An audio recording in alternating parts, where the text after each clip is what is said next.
Magandang hapon, Bagong Pilipinas. Narito ang Police News Express sa oras na ito. Pinaigting ng pulisya ang seguridad sa bayan ng Datuudin, Sinsuat sa Maguindanao del Norte matapos salakayin ng mga hindi pa natutukoy na armadong grupo ang iba't ibang lugar ng naturang bayan noong nakaraang buwan. Sinabi ni Police Colonel Gines Fajardo, Chief Public Information Office, sa kanyang press briefing sa Campo Crame na ang mga kapulisan mula Regional Mobile Force Battalion at Provincial Mobile Force Company ay nakadeploy sa Datuudin, Sinsuat upang pigilan ang mga armadong lalaki sa panggigipit sa mga residente. Anya, unang sumalakay sa bayan ang mga armadong grupo noong Hulyo 16 at nagpaputok ng baril sa ere na ikinaalarma at ikinatakot ng mga tao sa lugar.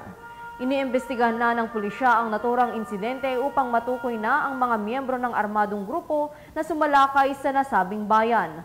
Patuloy naman ang pagbabantay ng pulisya sa naturang bayan upang maprotektahan ang mga mamamayan laban sa panganib na banta ng mga hindi pa nakikilalang armadong grupo. But nonetheless, to prevent similar incidents po ay nagtatag na nga po yung Police Maneuver Forces po natin, yung Regional Mobile Force Battalion at Provincial Mobile Companies po para nga po maiwasan yung mga ganito at yung ating pong Chief of Police doon, according to him, kausap ko siya kanina, already coordinated doon sa mga barangay concern para kung may mga makakamdaman pa po sila na nanghaharas ay may immediate coordination po sila at makaresponde po kaagad yung mga pulis natin. Kaya naglagay na po doon ng mga tropa po natin for immediate response. Para sa iba pang napapanahong balitang pampulisya, laging tumutok sa Police News Network. Alagad ng batas, tagataguyod ng balitang pulis.